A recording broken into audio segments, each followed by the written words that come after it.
Welcome. I'm David Blight, Director of Guild and Raymond Center. This is another in our Wednesday lunch at the GLC. Welcome out there online. Great audience. Glad to have you back. We're doing these, of course, hybrid now. In the room here today, we have our current visiting fellows, virtually all of them, I think. And let me get right to the case. Our speaker today is our full semester fellow, Mishal Khan, who did her BA at Macalester College in St. Paul, her PhD in sociology at the University of Chicago, the renowned Chicago Sociology Department. I don't know if they still consider themselves that, but they want to, for sure. She's also studied abroad at the University of Maastricht in the Netherlands. She's written many articles and collections, including Abolition and a Racial Project, Erasures and Racialization on the Borders of British India. She's a scholar, a sociological historian, if you like, of the British Empire and the story of abolition of slavery in South Asia.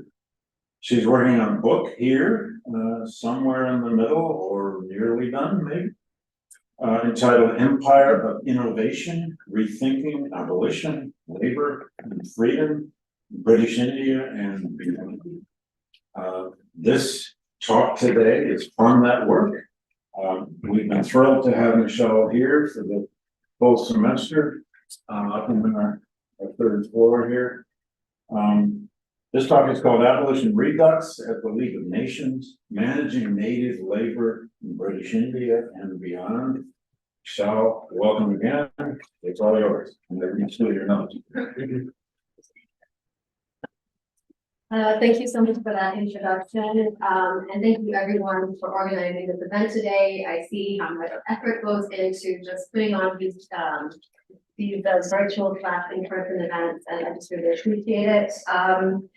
This is the first time that I'm going to be presenting this particular piece. Let me just go back here to the beginning. So I'm really excited to hear feedback from the audience, questions, clarifications, and just to sort of open up the floor for general engagement with some of the themes that I'm exploring over here. And so I'll just get right to it because it's quite a long presentation. There's a lot to get through. So setting the stage, Geneva in 1919. Out of the ashes of World War I, representatives of the victorious Allied powers gathered in Versailles in 1919 to convene the Paris Peace Conference and sign the Treaty of Versailles, officially ending hostilities between the warring imperial powers. The treaty included a provision that would sanction the formation of the League of Nations as a step towards building a new world order, a world that they proclaimed would be free of war, uphold the values of Western civilization, and would promote global economic cooperation. In addition to the big four colonial powers, Great Britain, France, the United States, and Italy, there were other significant additions present that gave the proceedings a distinctly international and inclusive veneer. Nations such as Siam, Peru, Panama, and Japan were officially included in the meeting and became signatories to the treaty. The men gathered at the League of Nations claimed that the institution represented an aspiration for a different kind of global imaginary, a sharp break from the self-interested imperialism that they blamed for starting the bloody war in the first place. The International Labour Organization too came out of this moment, and it represented a new genre of international institution, claiming a vision of freedom, dignity, and economic security for all. However, there were many contemporaries that did not share this optimistic view of these two institutions. For example, Lenin called the League of Nations the Thieves' Kitchen. Black radical thinkers such as C.L.R. James, W.E. Du Bois, and Marcus Garvey insisted that the League was a project of global domination. Reading against the grain of historiographies that celebrate this as an era of Wilsonian self-determination, for example, Edong Getachew famously draws on their critiques to show how racial hierarchies were in fact inscribed into the structures of international relations through institutions such as the League. There were also a whole host of competing internationalisms during this time. The Communist International, Marcus Garvey's Universal Negro Movement, the League Against Imperialism, and the Caliphate Movement, just to name a few. This multiplicity of visions of the international order during this time exposes the limitations of these claims to speak on behalf of truly global peoples. The ILO too shared its imperialist origin. Although supposedly neutral mandates such as regulation and information distribution seemed to be what it was all about, the ILO aimed to improve working conditions globally, but to do so without dismantling the authority of colonial powers over their dominions. One of the organization's explicit missions was to prevent workers of the world from quote unquote going bolshy. Worker welfare at ILO was framed within a discourse of worker productivity rather than a desire to bargain for greater gains against capitalism. Indeed, founding members of the League and the ILO were deeply aware of these alternative political imaginaries, seeing the organization as a strategic counterpoint to the growth and the strength of the Communist International's alternative post-war agenda. So it is in this context that the Leagues addressed the question of eradicating slavery and forced labor across the globe for the first time in an international stage, probably since the initial abolition of slavery in the British Empire almost a century earlier. And in this presentation, I will describe the multiple contradictions of this attempt, situating it in my broader historical project that centers the longue durée of abolition over the 19th century from the vantage point of colonial India. So I'm just going to zoom back for a second and tell you a little bit about what this chapter is doing in the context of the book project. So as Professor Blythe already mentioned, the book is titled Empire Under Innovation, Rethinking Abolition, Labor and Freedom in British India and Beyond. The book is really driven by a puzzle. So in 1833, the British Parliament officially abolished slavery in regions across its colonial territories, thus inaugurating a new era of efficiency, commerce, and freedom, encapsulated most poignantly in the avid belief of the superiority of free wage labor over enslaved and unfree labor. Yet we know from decades of scholarship on the 19th century that the global economy in fact continued to rely on, even increased its reliance on, a multiple varieties of forced labor. Examples range from brutal plantation regimes, indebted peasantries, to violent indentured systems that stretch like sinews between continents. Very few places reveal the contradictions of British abolition more poignantly than British India. In British India, slavery was officially delegalized, and that was sort of the way that abolition came to India through the 1843 Indian Slave Act. So by centering colonial India, I define abolition here specifically as an imperial project, spearheaded first and foremost by the British Empire. I understand abolition as first a project that actively generated moral capital for the British Empire. Second, a project that promoted colonial capitalist teleologies that valorized the transition from slavery to wage labor. And third, a project that drew on and strengthened racial hierarchies and racialized categories of labor in the global economy. Thinking with scholars of racial capitalism and the new histories of capitalism, I start from the claim that it was Atlantic slavery, not the proletarianized factory wage labor in industrialized Britain, that drove the global economy. From this starting point emanates a whole set of theoretical claims that see slavery as only one amongst a whole range of unfree labor that continued and continues to drive the global economy and thus is an integral part of capitalist modernity. In this book, I show how one of the British Empire's central achievements was finding ever new ways to obscure this fact. I therefore ask, how were colonial, capitalist, and Indian elites able to continue violently extracting labor and surplus from peoples despite a whole range of countervailing forces? These forces that I look at are anti-slavery legislation, global abolitionist activism, growing state oversight of contract and wage labor, scrutiny from international institutions, and finally liberation struggles. And to answer this question, I argue that imperial actors had to be innovative. So in this work, I offer kind of a counterintuitive definition of innovation. This was not about cutting edge technology. This was not about manipulating production processes. These innovations were racial and cultural truths or stories manufactured by agents to deflect, defer, and manage the predicaments that arose in the course of governing labor in the colonies. These innovations drew on and produced a set of ideas about racial subjects and their capacity to consent, how it could be proven, and when it could be assumed.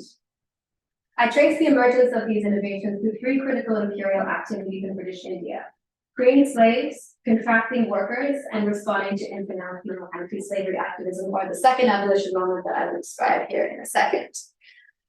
So these are the three innovations that I'm kind of puzzling over and dealing with, theorizing in the book. And the first I see really emerging in a moment where the British Empire is freeing slaves at ports and borders. And over here, the first innovation that I'm looking at is the myth of racial slavery in the Indian context. So for this analysis, I placed Shibis or Afro-Asians in India at the center of my account. I show that in the aftermath of abolition, slavery in South Asia came to be defined racially, almost exclusively associated with subjects perceived by colonial agents to be Black or phenotypically African. I demonstrate that this was a novel, indeed an innovative understanding of slavery in the Indian context. I look at this data set, but I also look at a very rich medieval historiography on Indian slavery that is quite unequivocal about this fact. And then for my contribution, I examined a data set of encounters in ships, ports, and at borders in Bombay and along the West Indian coast to show how Afro-Asians became increasingly legible as self-evident slaves over time. And in this same data set, what I show is how Indian men, women, and children could be categorized as pretty much anything: slaves, dependents, wives, trafficking victims, but never as slaves. Indian slavery, in fact, became an ontological impossibility, seemed to completely disappear into thin air. Rereading and recoding Indian labor as free, in fact, served a crucial purpose for British colonial capitalism. It made India a safe space for global capital to migrate or to relocate. On the one hand, there were huge plantation complexes that sprung up in India around this time. At the same time, it rendered Indians legitimate subjects or a free labor alternative to slave labor, most famously in the Caribbean, but also in other plantations and for other capitalists throughout both the British and the non-British world. And I'll just quote from the paper. I have written a paper on this, and I say, as the colonial state committed to turning a blind eye to institutions they had once known as slavery, slaves of slave-like practices seemed to all but vanish, disappeared in a puff of smoke. The tiny Fiji community was, in fact, in a sense, the residue left behind. And so, drawing on my fieldwork in Sindh, contemporary Sindh, I show how this legacy of stigma and enslavement remained with Afro-Asians even today. And one of the big picture messages from this chapter is, in the case of British India, I really want to encourage people to be very critical about thinking that slavery can be a self-evident social fact in any context, where colonial sources are what we are looking at to understand what exactly slavery is and prevent. Okay, and then secondly, contracting free labor for capitalists. So, in the aftermath of abolition, the free contract emerges as the epitome of this new and post-abolition movement across the British Empire and even in the US context. The contract symbolized consent, the death of an era that relied on whips, coercion, and violence in order to get people to work. In India, as I already mentioned, there were huge plantations, most famously the tea plantations in Assam. So there were large contingents of Indians contracted to work on these plantations, sort of an internal indentured system within India. But not just here, also on railways, public works, in factories, in resource extraction enterprises, and all kinds of other spaces. But what I want to say was that this was an attenuated and racialized consent regime. And by that I mean it was limited to the capacity to enter labor contracts, specifically while at the same time rendering illegible or irrational any subject's desire to exit a contract. Even more importantly, the colonial regime denigrated attempts to abstain from wage labor arrangements and seek different ways of living, different modes of life, and existence. This same agency was not granted to Indians in terms of their political capacity for self-rule. This was therefore a racialized consent regime where consent was valorized but only in limited contractual settings such as labor, debt, and commodity production. And then the third one, I won't go into right now because I'm just about to go into it in a second, because this is the sort of main piece of the presentation today. But the last innovation is racialized custom, and I'll just develop that a little more in a second. So what are the big picture goals here?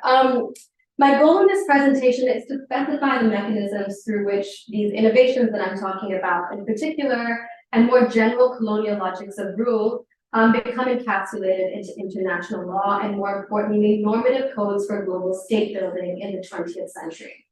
I suggest a dialectical relationship between the global and the colonial local. Through this chapter, I'm developing an argument about persistence.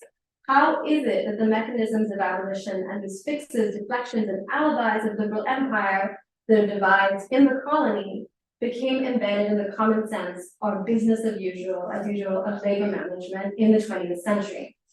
While most scholarship has focused on the centrality of Black, specifically African labor, in the design and orientation of these documents, I'm focusing here on Indian labor. Is there something new that we can learn? And I just want to say no about these documents. They are incredibly frustrating to read. I have been sitting with them for about 5 years now.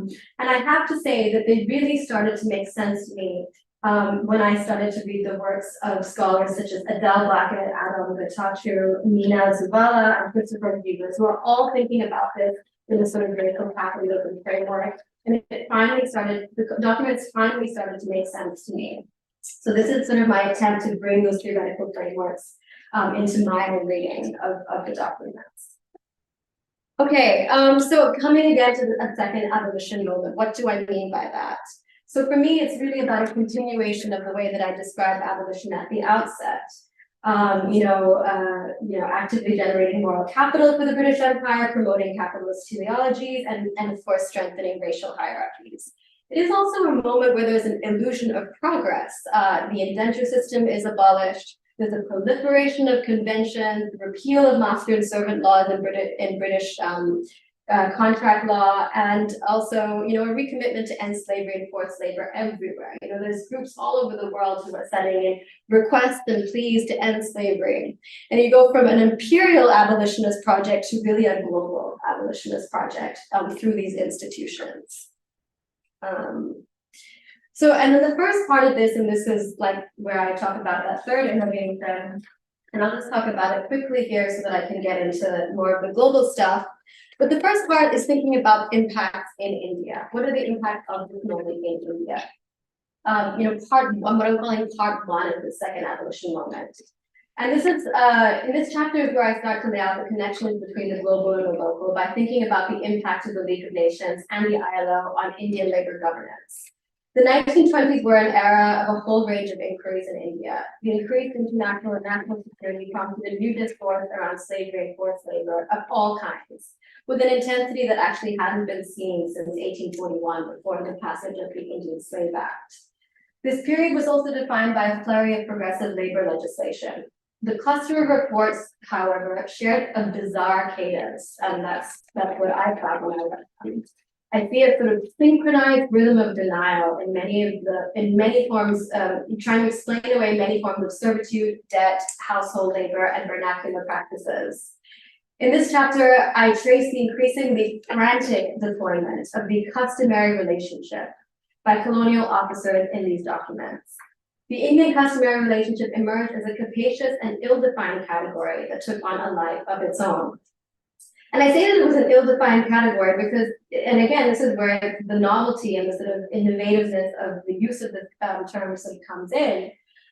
Because if you look at the way the custom was deployed in legal governance in India, there was always a strong need for evidence. So an evidence of a tradition, some kind of settlement record that had evidence that a specific customary practice was ongoing.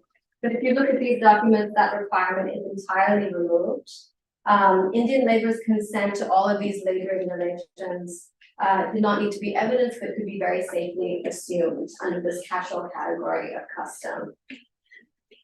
And then part two, what are the impacts of India on this international moment? I say part one and part two, but of course these are occurring completely simultaneously, taking place in the same historical time. The global and the local impacting each other in a recurring dialectical fashion. So I'm kind of puzzled over, how to sort of tell the story temporally, but for now, I'm sort of doing it in this way. For bureaucrats and representatives in Geneva, the central conundrum was how to maintain violent systems of violent labor extraction that the colonial and capitalist economy continue to rely on, while committing to a future without any kind of free workforce labor. The same conundrum that drives the book. And what do I look at? I look at discussions of the League of Nations at the ILO leading up to and following the passage of two really important conventions, the Slavery Convention and the Forced Labor Convention. Much of the analysis sort of centers around the discussions around these two. And I kind of, what do I find? So first, I pay attention to the sort of real politic, the imperial maneuverings that the British Empire, kind of the strings that they're pulling behind the scenes in the design of this Slavery Convention. The British are exercising a great amount of clout. You can see these sort of backroom conversations happening, and there's limited Indian representation. But second, and perhaps more importantly, I demonstrate the epistemic incorporation of several key modalities of imperial rule into these interwar codes around slavery. I look at, again, these capitalist colonial teleologies, but also fragmentation and classification itself as part of this epistemic project. And then finally, the abstraction, or what I'm calling the sociologization of slavery. This is where my sociologist credentials are showing. All right, and just a quick note about these sources. So as I mentioned, they're very frustrating documents. And I will say quickly that I accept the limitations of them, especially when we have rich histories and historiographies that are, retrieving all these alternative world-making visions during this time. They are limited in what they can tell us. These documents reveal conversations that were by and large between white men and other white men. With a few interesting exceptions, there was a Haitian representative on the Temporary Slavery Commission, and that's also a very interesting story.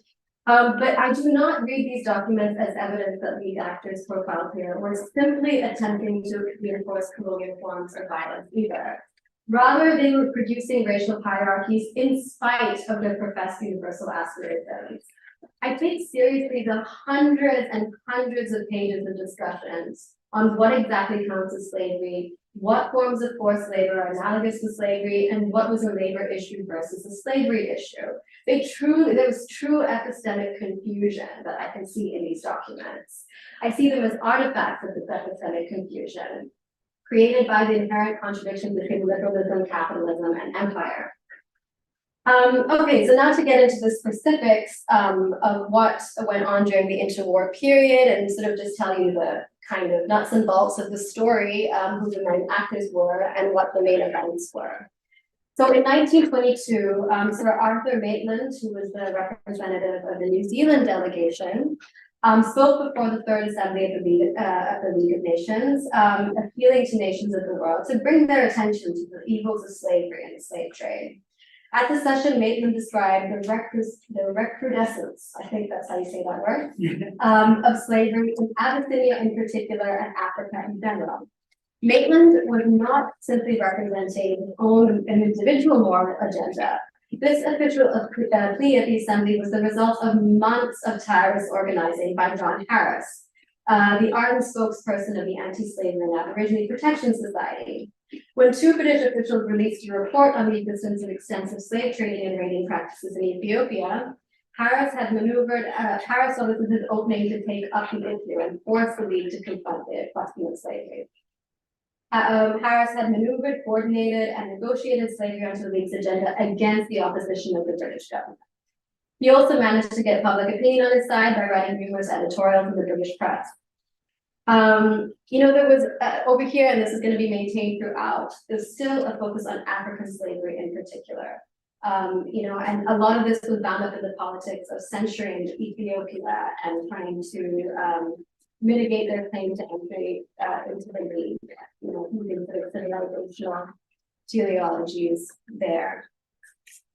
And this is just a quote from that pamphlet that we just saw, and I just want to highlight again that there was also an argument being made about the economic inefficiency of slavery, in addition to its moral. It was a morally corrupt practice. It was also economically inefficient. So that was very much baked into this moment as well.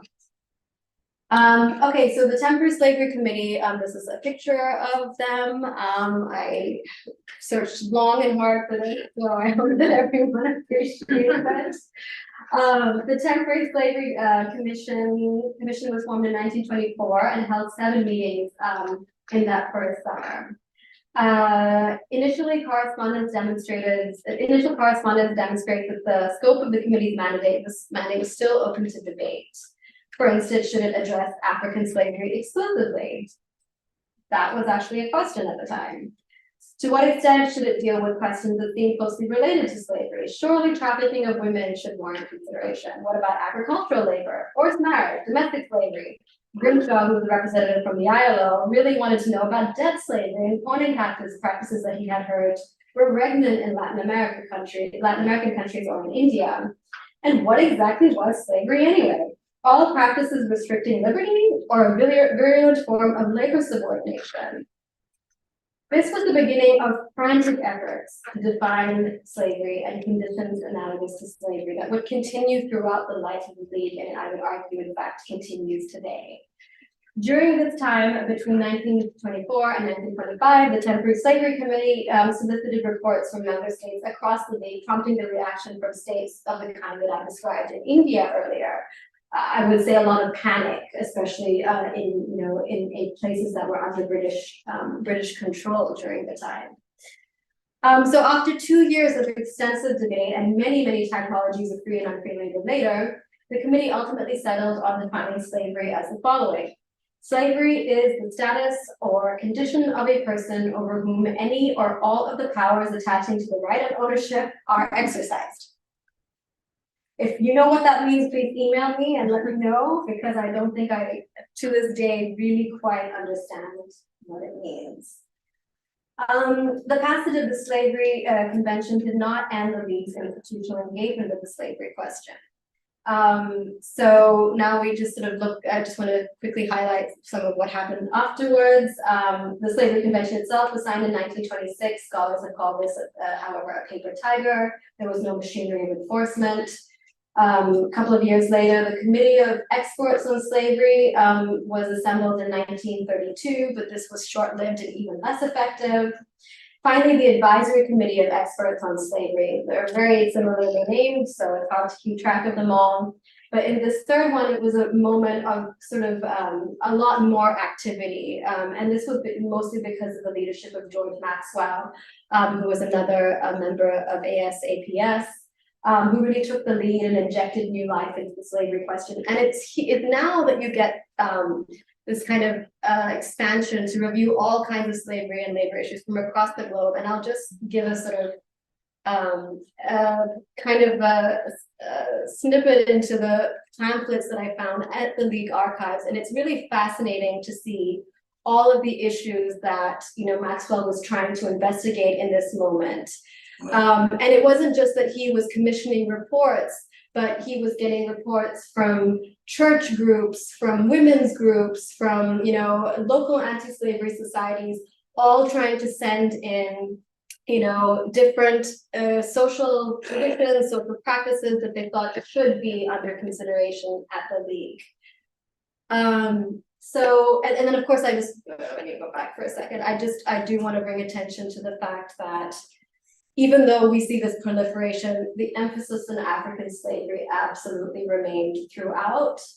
And there was such things as it remained throughout. So even once the committee was dissolved, there was still an understanding that while other conditions could be seen as like slavery, almost like slavery, a kind of version of slavery, slavery proper existed only in Africa. Can you explain that photo of the girls in the flowers? Oh yeah, Is so that that, Australian? yes, it is. It's so, let me, I can't see it here, hold on. It says a group of Aboriginal children. Yes, it is, and I can't read it, but I mean, I just wonder how that was being used. That's fascinating. yeah. I mean, it was also, a lot of what was in there was also about educating yeah, there we go. The Australian natives, tragedy and romance. And it was a lot about educating the natives to industrial education, like how they could be sort of rid of their barbarous sort of practices and cultural traits. And anyway, yeah, so it's really fascinating and can be found in the United Nations archives. That's interesting. Okay. Yeah. Okay, now we get to the issue of forced labor, which was a sort of conceptually played notion throughout, especially at the League. Many parties were interested in the issue of forced labor. There had been an international outcry over the horrors and mass atrocities committed by Leopold in Congo that had heightened attention to regulations around forced labor during this time. The interwar period was a time in which intense systems of forced and compulsory labor had become one of the main characteristics of colonial rule. Black intellectuals such as Du Bois insisted that colonial labor regimes were not a separate category from, but were in fact a continuous form of slavery. So there's a lot of critique of native labor in particular. And Frederick Lagarde, who was one of the members of the British representative of the Temporary Slavery Committee and a really important sort of colonial figure at this time, was really central to driving the charge against forced labor. You know, he believed that market incentives should be driving people to work, not actively forcing people through legislation or through violence or coercion. He is certainly not, this doesn't mean that he was any less racist than anyone else, and we'll talk about that in a second. But there was a lot of pressure to really to do something about forced labor. And we see a lot of institutional jostling going on. So initially the Slavery Commission discussed forced labor as potentially being part of their mandate, but they ultimately decided not to because the British delegation was very much against that. And the Slavery Convention ended up only being able to say that they wanted to prevent forced labor from degenerating into a system analogous to slavery, which was very difficult to understand and define. So finally, the Forced Labor Convention is passed in 1930, and it enshrines the general principle of voluntarism or consent in labor regimes. However, and this kind of harkens back to my earlier point, this was a racialized consent regime that was attenuated in some moments and assumed in others. So what do I mean by that? So, you know, in discussions around forced labor, we see that the same restricted valorization of consent, position of choice. The same logics as the racialized contractual regime learned in India, but it wasn't only applied in India. Consent was important when it came to entering labor contracts, but not when it came to exiting or to choose alternative modes of living, i.e. other ways of engaging in non-wage life. In fact, these ways of modes of living were actively denigrated and then assumed. At the same time that you know, in the Forced Labor Convention, one of the exceptions to the Forced Labor Convention was for small-scale public works, and this was justified in the name of custom. This had everything to do with the logic of indirect rule that protected traditional institutions. This was a sort of doctrine that was learned in the Indian context and replicated in many British and European colonies thereafter. And this was a space where consent was not sought, but rather was assumed to exist. And, you know, I think that, yeah, I mean, I'll get into this a bit more and get into this more later. But this is one of the ways that sort of the Indian modality of colonial rule comes into play here, and also this kind of euphemization of small-scale public works was also a thought because sometimes entire roads, entire dams, entire villages were built on these small-scale public works, through these small-scale regimes. And then now coming back to India's role at the League. So as a result of their military contributions to the Allied forces in the war, India, although still officially a British colonial possession, was allowed to represent itself separately from Great Britain. Unknown to Great Britain at the time, this made India one of the founding members of the League. No other self-governing state was allowed to join the League after Versailles, making India a permanent anomaly. It is true that having a voice at the League was considered by many anti-colonial figures in India as an important opportunity for India to build its reputation on the global stage among civilized nations. Aspiring states such as Ireland, former territories of the Austro-Hungarian Empire, and other British colonial dominions saw the League as a platform to advocate for their eventual independence and could communicate with other powers, where they could communicate with other powers on a nominally equal footing. However, whether or not separate representation of the League amounted to true independence or even benefited India is very unlikely. For one thing, the Indian delegation was still represented by British colonial administrators. Even though after 1929 this did change, it didn't really change the fact that they would still have to receive instructions from the British delegation. Similarly, India was also represented at the first International Labour Conference and an active member at the ILO. There was a lot of debate about India's cheap industrial importance. And it was based on this and arguments that several members made on India's behalf that they were allowed, to be given a permanent seat on the governing body of the ILO. And going back for a second, Sir Atul Chatterjee, for example, he would write articles talking about how India deserves to stay a place amongst the great advanced nations of the world. He said, if you look at India's railway mileage, the number of maritime workers for cotton and for coal industries, India should be considered amongst the advanced nations of the world, but the status was always disputed. But I want to say that this is sort of the typical story that's told about India's role at the League, through representation, through elite representation. But what I'm trying to say is that it was Indian labor that was actually much more important here, and not representatives of Indian labor, but rather in absentia. So it was anxieties about the sort of the possibility of interrupting the labor power that the colonial and Indian elites had access to. That was really the motivating force behind sort of what was going on here. And I just have a quote from the Maharaja of Patiala who's made it very clear that Indian elites were also participating in this process of obfuscation, deflection, and kind of, painting Indian labor relations as benign and customary. So now this is the backroom dealings in imperial geopolitics. There's so much here that is just, I had to just pick a few, but there's so much which makes it very clear that particularly Robert Cecil, who was the head of the League of Nations section of the British Foreign Office, was kind of pulling the strings. So he sent explicit instructions to adopt the Indian model in defining slavery, and said, you should go look at the Indian Penal Code if you want a good example of how we should do this to protect our interests. Concerns over embarrassment. So they're particularly worried about the United States being present, and it being very clear that the British Empire was not actually free of slavery at all. Other things like, that's him, by the way. They're worried about their brain. That's right, the brand. I can't read that first, the top, something, agrarian relations, that's right.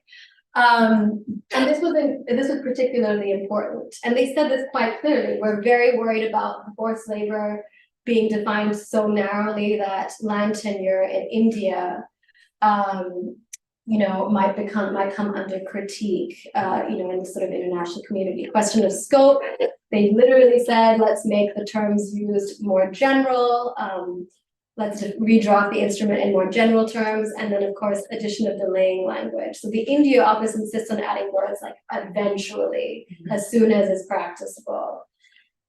This is like not actually very surprising, right? We would expect that this is, we would expect that this is, what is going on in this moment.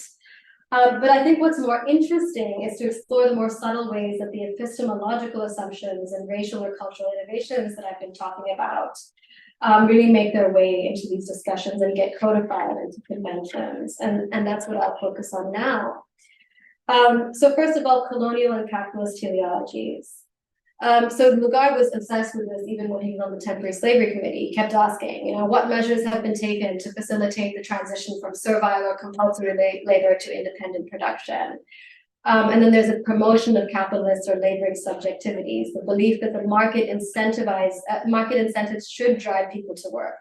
People like Albert Thomas, who was the ILO director, and many liberal thinkers before, said that force made workers not as efficient.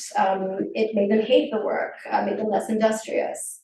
And they didn't just want them to be wage laborers, but consumers, disciplined money managers, and just sort of inherit the sort of advanced subjectivities of Western civilization.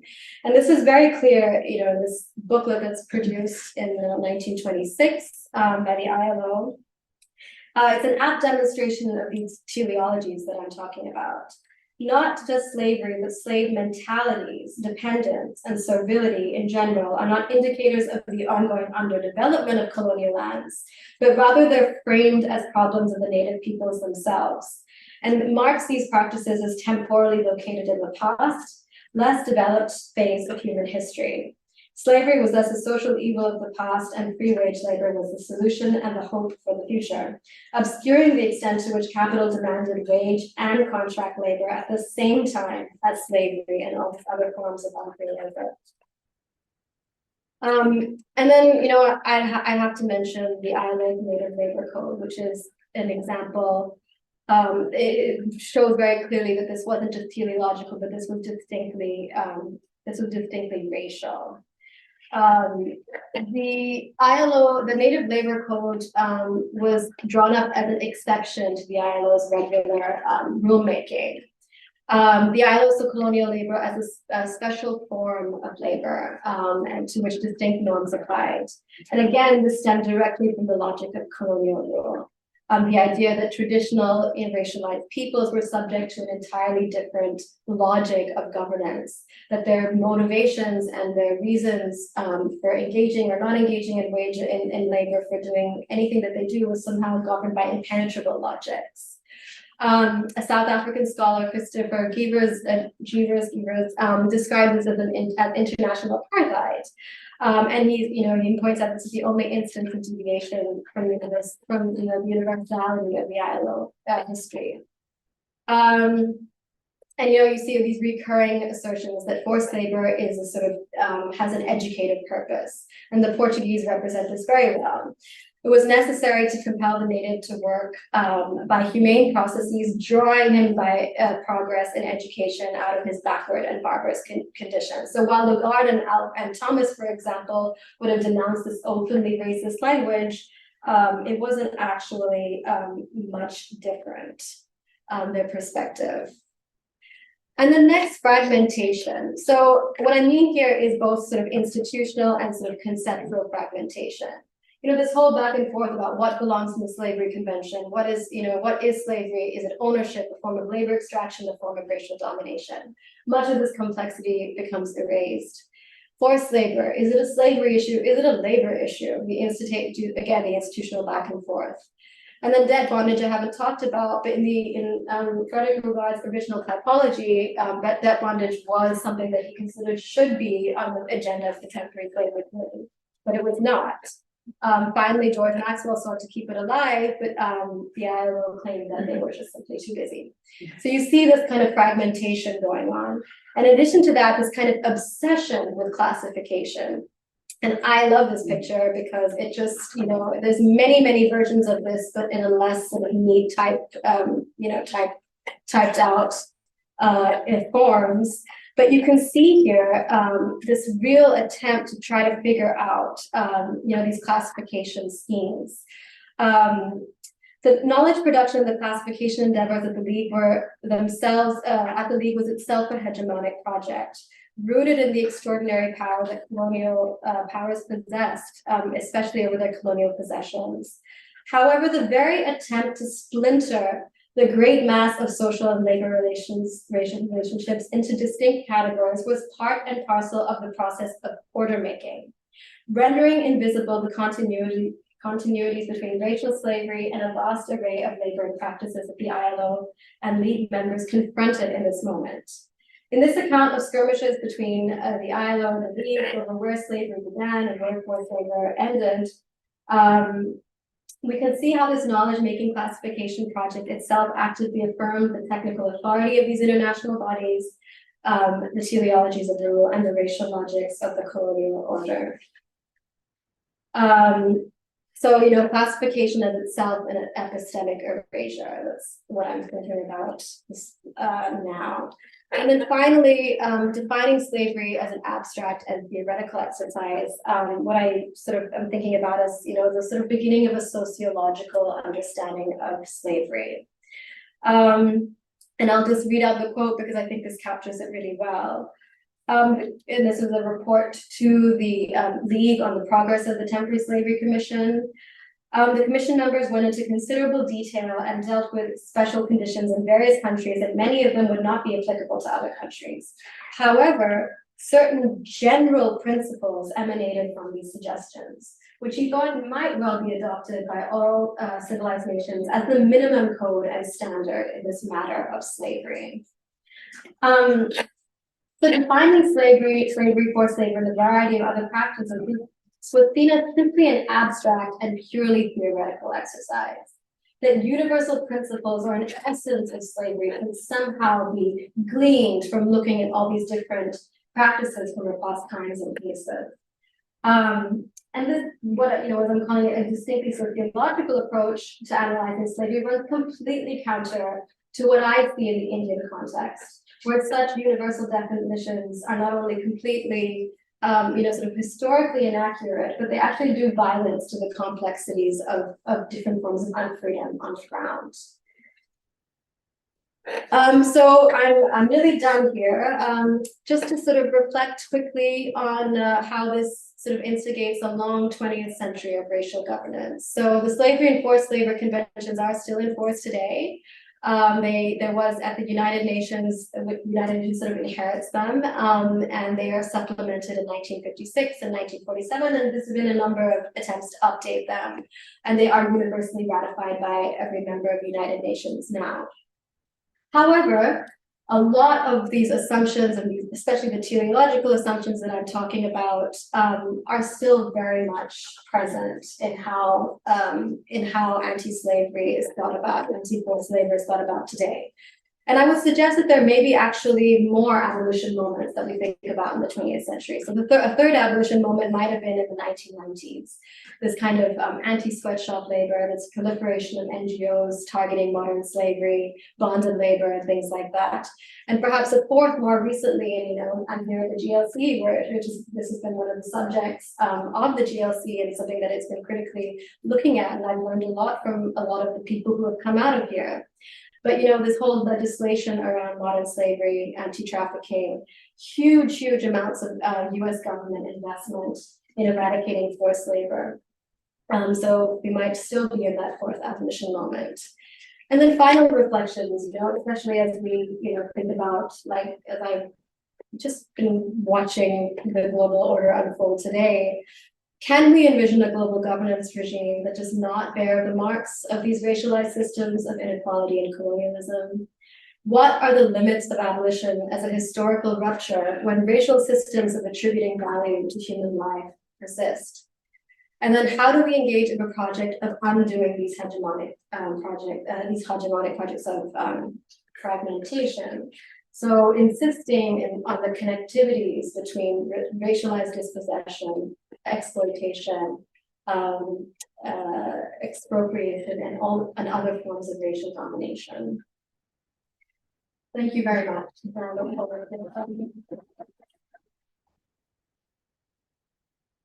Could you put those three big questions back up? Sure. They're biggies. So, questions in the room first.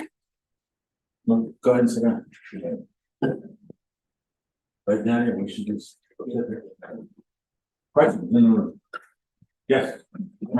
I'll go first. Really enjoyed the presentation, Mishal. I wanted to hear you talk a little more about the fragmentation and classification as a sort of mode of reproducing labor exploitation. You know, I think you make and particularly in getting back to that definition of slavery that the committee put forth before it sort of splits it off forced labor. I thought it was really interesting that, you know, in one sense, it's definitely the case that just the sort of mere act of fragmenting and classifying provides this sort of like obscuring fact. But I also thought there was this really, you know, even in that definition, that muddy definition they provide, there's this really interesting dividing line where slavery is a property relation, right? It's the ability, all the rights of ownership, the ability to be bought, sold, inherited, chattel. And then a labor relation is something else. And I think it's interesting in how, like, in line with British legal principles that is, right? That's, you know, like the sort of fundamental self-ownership that British abolition and British anti-slavery were built on. So it's like, you know, I'd love to hear you talk a little more about that splitting moment, because, you know, it seems to me that, you know, the biggest thing that accomplishes is that, like, on, you know, it says, okay, we're all gonna sort of adopt these fundamental English common law terms of what it means to be a person. And by those terms, we're gonna say that slavery doesn't exist anymore in the British Empire. Yeah. It hasn't since 1830s. Yeah, no, I mean, it's such a great question. I don't know, I mean, I'm still thinking through it. I don't know how to, you know, sort of make more of it beyond what I've said, but I definitely see it in the contemporary as well. So, you know, if you think about, for example, you know, how a lot of Black activists who are thinking about abolition in the contemporary context are quite like they keep a distance, for example, from the labor movement, because, you know, the labor movement represents inequality in a very specific kind of way, which discounts the prevalence of race as a sort of really as an organizing logic for even labor exploitation. So I think that, you know, in this moment, we're just seeing a kind of like one moment in a longer history of struggle between, you know, what slavery is. I mean, you can't really say what it is, right? I don't really think that that's productive, but what is helpful is to think about the different ways that actors take up, you know, thinking about what slavery is in order to for their own political projects.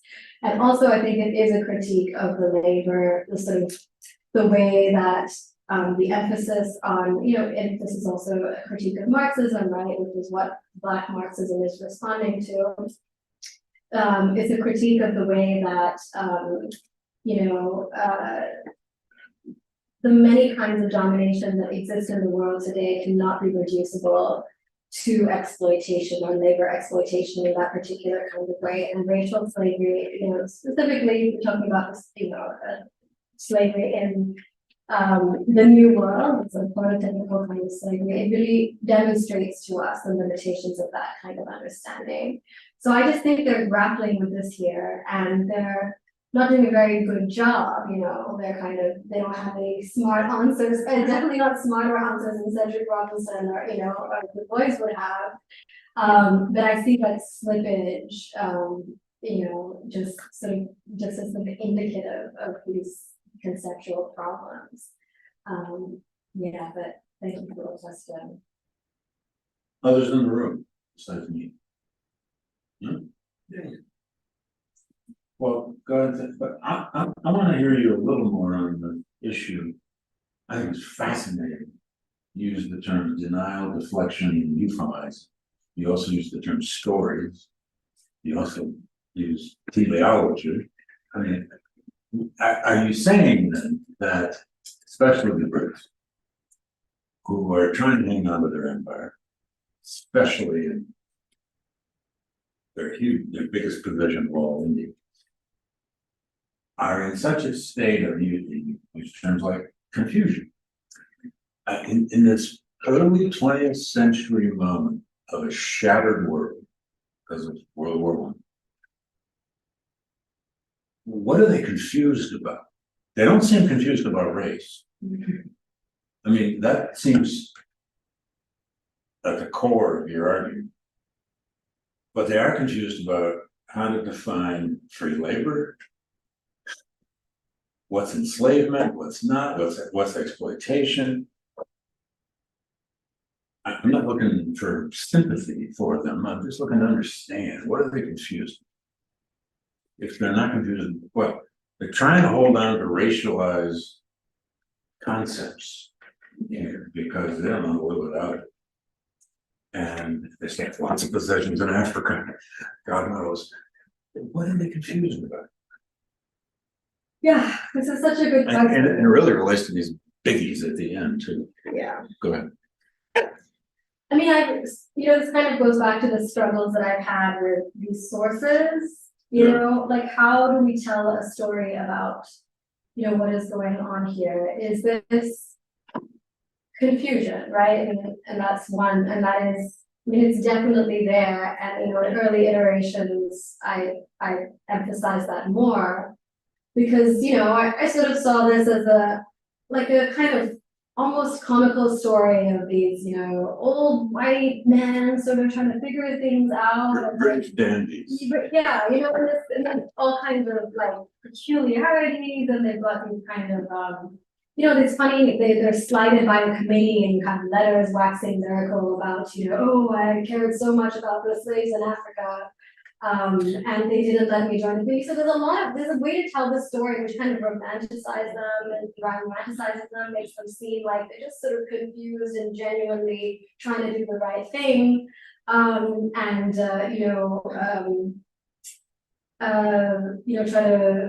Try to really, promote that liberal project, right? Because Britain has become an abolitionist nation. Right. And they think they ought to fulfill that. Right. I mean, and there's plenty of people who really believe that. And there's plenty of people who are really invested in this idea of the moral authority of the British Empire and the moral responsibility to do something about slavery. So the confusion I just think from the confusion stems from the fact that is completely irreconcilable with the actual needs of what the British Empire needed to do with colonial peoples. As I said, you cannot, the sort of racial capitalism claim is that, it wasn't free labor, but it was always unfree labor, and not only unfree labor, but all forms of violence that was integral to the colonial capitalist economy. So the confusion comes out of that paradox, repetitive coming up against that paradox, trying to use their liberal principles that they had been armed with and taught and educated in to try to explain what was happening around them, but seeing that consistently capitalists always knew. They were always very aware that the cheaper the labor, the more slave-like the labor, the more efficient for their enterprises. But it's these liberal colonial agents that really, this is where the confusion comes from. Okay, so that's interesting. Yeah. And there's a conflict there between the merchant capitalists and these policymakers who want to cleanse the British Empire of the stain and revive the reputation. To maintain the empire. To maintain an empire that is now in some trouble, as all those other empires that died in World War I are. So hence all this anxiety. You got an anxiety story. Yeah, there's a lot of anxiety for sure. Yeah, So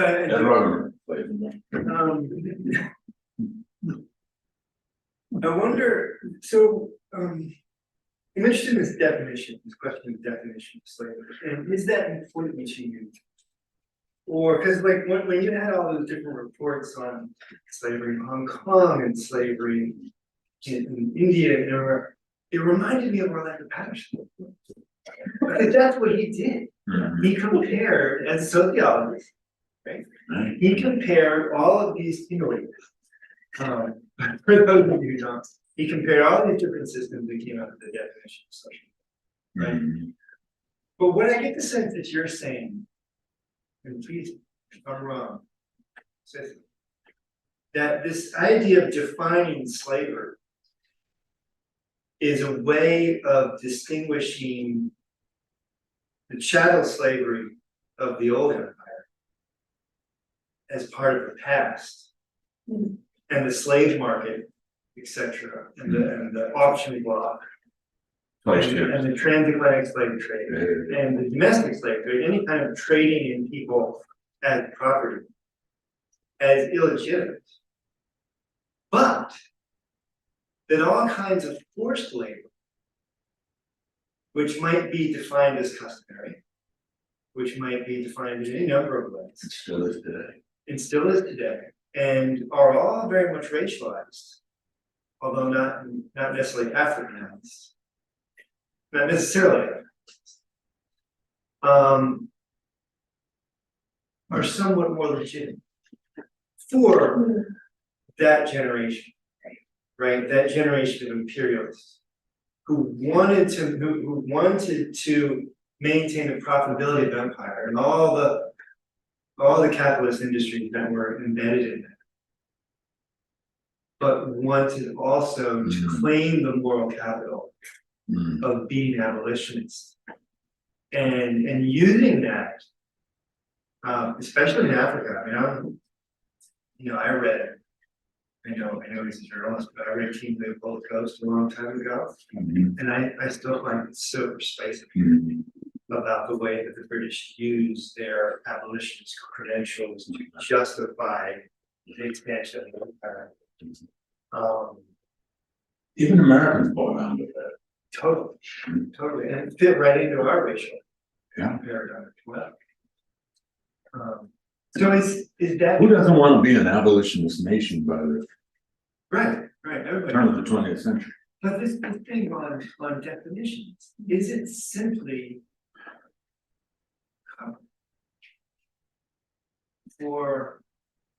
maybe that's simplified too much. No, it's just, this is $1 million question. But just to go back to the Orlando Patterson point, I mean, Orlando Patterson was very much in the room for me as I was talking, and I'm glad that you bring it up. Because that is exactly what he does, right? He analyzes every place that's going to find a commonality, tries to come up with common universality amongst all of them. But in the Indian context, what I find is that none of them actually hold. Social death, male alienation, and dishonor. All of these can be complicated in the Indian context. And I think that this is something that we will find in pretty much any context where we can even start to pin down this thing that is called slavery. And then we have to also contend with translation. Just because something is translated as slavery in a contemporary post-abolition context doesn't necessarily mean that it is ontologically forever at all times slavery. So, it is a critique of that model of trying to figure out, what exactly it is and what it isn't. It's, if you're gonna try to dismantle the Pattersonian definition of slavery, you're gonna be a couple more years before I'm ready to quite do that. But especially as a sociologist. But I do think there is a very strong critique to be made of that model, and it's just not a coincidence that the British Empire had the same model as the sort of sociological approach. And then I really like this idea of forced labor as being more legitimate. You're absolutely right. I mean, in some senses, I was thinking about it as a binary. Forced labor is a sort of absence of volition, absence of consent, the same way that slavery is. But you're absolutely right that forced labor is a sort of less evil because of all the justifications that exist for it. The idea that the only reason that they don't want to do it is because they don't know what's best for them. If you force them to work on their own public works projects, they're not benefiting empire, they're benefiting themselves. And they just don't realize that these things are actually for the good of their own community.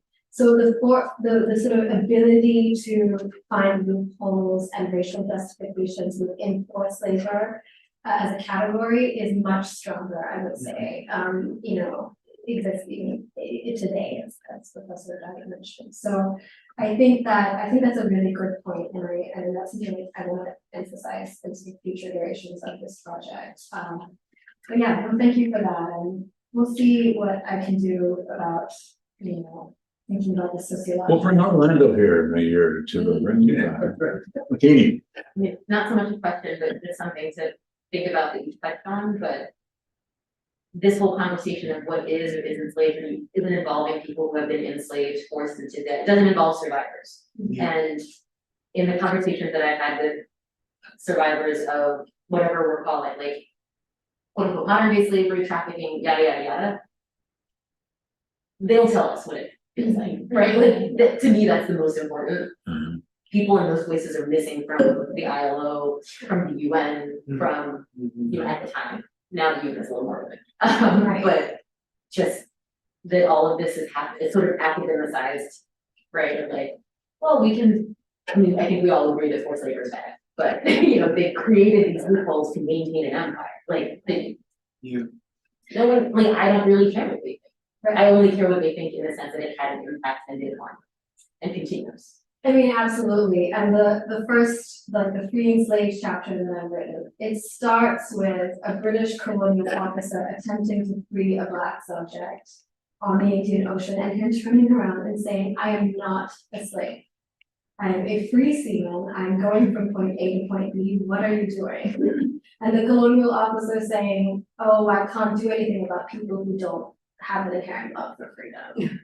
So this kind of patronizing, we will tell you what you are, and when you are a slave, when you're not a slave, is absolutely all over this. And you know, Susan Myers says that, well, we kind of had a slave voice on the committee because we had the Haitian representative, and that's kind of when I just said, well, that's no, absolutely not, you know. And then again, to the elites point, even if you have members of color who are on the committee, that doesn't mean that you are actually representing the people who are providing the labor power that everybody is discussing and, you know, having anxiety about, I believe. So I completely take that point. Did those reports ever include like interviews and like the more living content of the reports, like were they like was someone on the ground, you don't know if you got clipped, or was it just like Oral histories? very 10,000 but Yeah, very 10,000 foot, like gathering, so within India, for example, gathering reports from magistrates and many, like maybe 100 magistrates, or I don't know, 50 magistrates all over the British Empire, but the magistrates, so yes, they have local knowledge, but. sure. Let us go really devil's advocate question about these amazing big questions. If you had absent racism from, which is kind of what's suggested, what if race hadn't been the factor? Obviously it was. What would different outcomes be? How, you know, and do we can't know for sure, obviously. But absent racism from this, not a racialized worldview, race is so hegemonic in empire. Would there be still the same inequality? Would there have been still the dependence on the incredible dependence on labor to produce whatever was being produced if everybody was white? Or everybody was black? I think the response to that would be that capitalism always produced with racialization, even if it's not racialization in the form of biological racialization. It would make race. It would make race. Not even just, I mean, we also have to think about what we mean by race, and in particular in the Indian context, I'm not so interested in race on a sort of granular local level. I'm interested in more kinship, ethnicity, sort of religious hierarchies. Sure. And so what we see is that within class, actually, class doesn't do enough of what's actually happening. Mm. But you always need to justify why somebody is doing the hard work and somebody else is not doing the hard work. And within the need to do that is an inherent process of racialization that relies on dehumanizing and on rendering people available to do the labor. So I think that you can't get out of it. In a capitalist system, you will always produce difference, whether it's race, whether it's ethnicity, whether it's racialization or racializing processes. That is an inherent part of living in a capitalist society. It's fascinating. I mean, David Brian Davis wrote about, well, others did too, but the way Europeans racialized the Slavs. Exactly. They're all European. Right. Right? Yeah. And that- Dehumanization of the Slavs. From whence the word. So there would have been some way of distinguishing Yeah. groups. Yeah. Race. Yeah. Yeah. Something like that would have. Think about the way that the Irish's heads were measured, like they were, race is like a very Of course. malleable, Sure. it is very malleable, and I think that, but the point remains always about difference and hierarchy. Did you? Okay, go ahead. Hi, my name is Sergio. I'm a bit new to Rico Learning Center, but That's great. also Welcome. on the street department. I was wondering where caste figures in this. Mm. While you were talking, I was reminded of Richard Burley's book, Decisions in Capital, Yeah. and that book focuses on family law, on personal law, and how religious conceptions of custom shaped British regulation of markets and enterprise. And it strikes me that caste is one of these dimensions that also structures difference within the subcontinent. And well, yeah, I guess I'll leave it there. Do we have time to answer the question? Go ahead. Okay, yeah, absolutely. So, cost is important in two different ways, and I think the first way is that, so it kind of goes back to custom, how custom is strengthened under this model of indirect rule. And part of that is strengthening the cost system, and also strengthening the legitimacy or the illegitimacy of anti-cost movements, and strengthening the legitimacy of hierarchy. So if you look at Louis Dumont, for example, who's a sociologist / anthropologist working in the early 20th century, he's making the argument that cost and all of its hierarchies and violences that we know about actually serve a crucial sociological function in Indian society compared to Western society, where the individual where the individual is dominant. There's something about this project that makes cost, and not just cost for me, I look at a Muslim context, right, where cost is not quite, it exists, but it's sort of also coexists with kinship groups, where the language of cost and untouchability isn't really there, but we do have similar social hierarchies. So you see, what my argument is really that this process, like the way that abolition happens, actually makes anti-cost movements or anti-hierarchy movements more difficult, or delegitimizes them in a particular kind of way.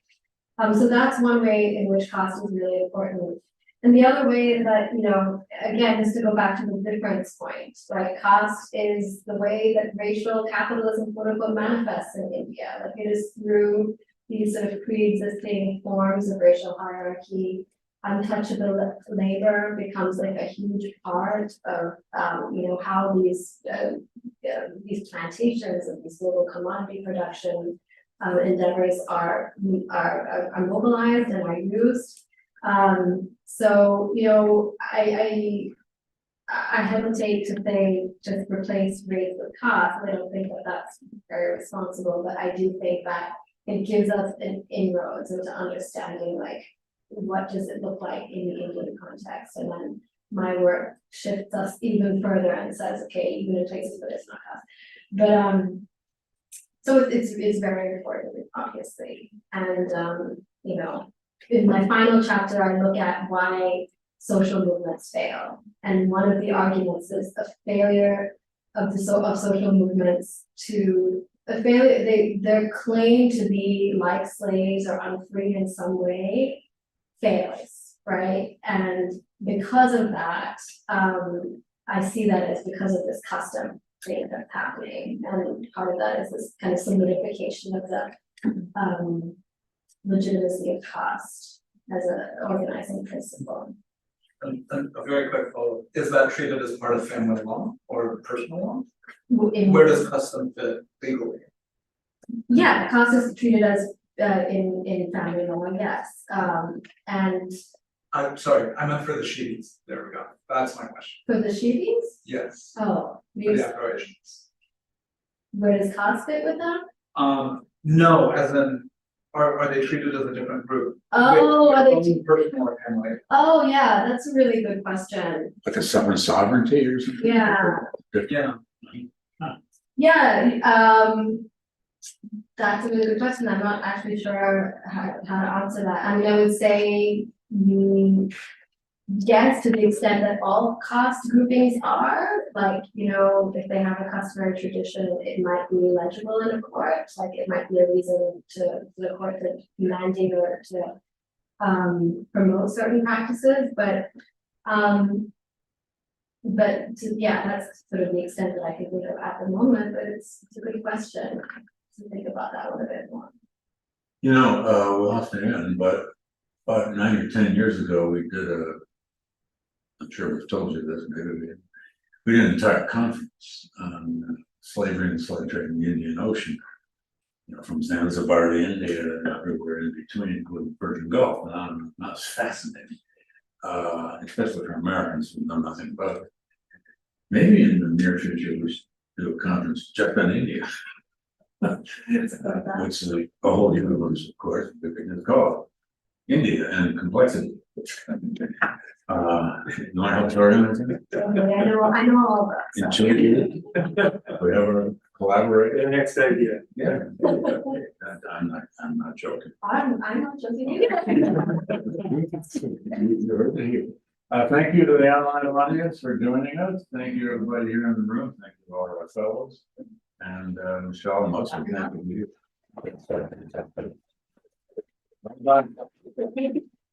It's so wonderful to hear about your work. You know,